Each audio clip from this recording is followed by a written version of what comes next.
majority of the leather was older than the historic building they were standing in. It's been passed down in my family for generations. He focused on her again, shoving away thoughts better left under the sea with the remains of the ship. Did you enjoy the show tonight? I did. She nodded, coming closer. You don't usually end your sets with such a well-known shanty. She was a fan. He shrugged, an easy smile curving his lips. Nothing wrong with an old favorite. I guess not, she shrugged. Keegan moved a little closer, intrigued by this woman who seemed more interested in his coat than the body that was recently inside it. If he didn't already know better, he might have worried he was losing his touch with the ladies. Usually, women who visited his dressing room were sauced from the bar and rubbing all over him. He didn't need to converse much. Char's cheeks were flushed, but she was nowhere near shit-faced. Her voice was rich, velvety, and thick, like her long hair. I've never come backstage before. I'd love to change that.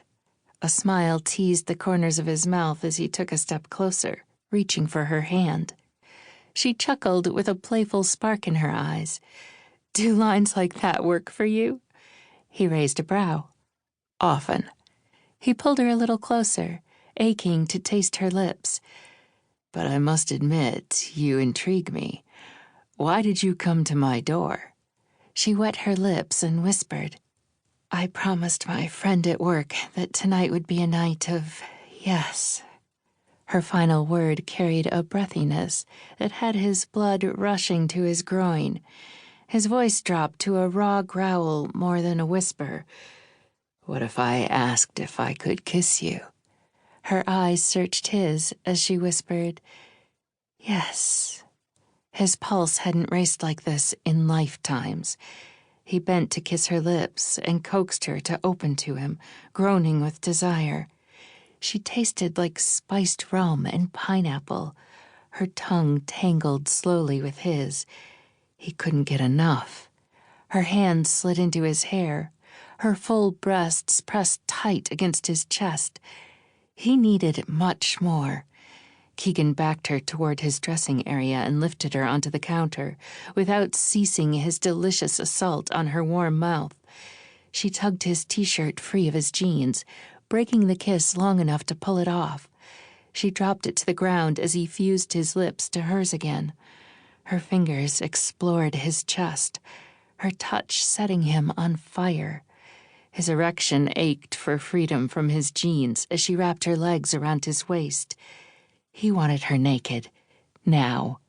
Sliding his hands underneath the back of her top, he kissed his way down her neck when something buzzed between them. Shit, she gasped, digging into her pocket for her phone. Fucking cell phones. She raked a hand through her hair, then pulled it back from her face. God, she was beautiful. A crease formed between her brows as she stared at the screen. She shook her head, meeting his eyes. I'm sorry. I got to go. For a second, he couldn't understand her. Go? She nodded. Yeah, I don't want to, but this is really important. Keegan stepped back, shaking his head, struggling to rein in the yearning she'd kindled inside him. He needed a cold shower, maybe 2. Pity, he muttered. She hopped off his counter, her gaze wandering over his bare chest as her teeth caught her lower lip. Damn, she cleared her throat. I'm really sorry.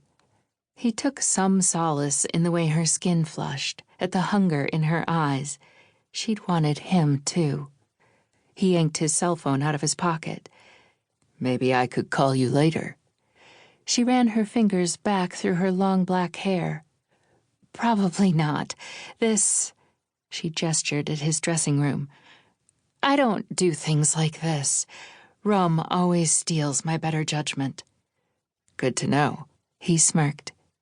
She reached for the door and stopped, glancing back over her shoulder, that wicked smile curving on her lips again. I'm glad I said yes. She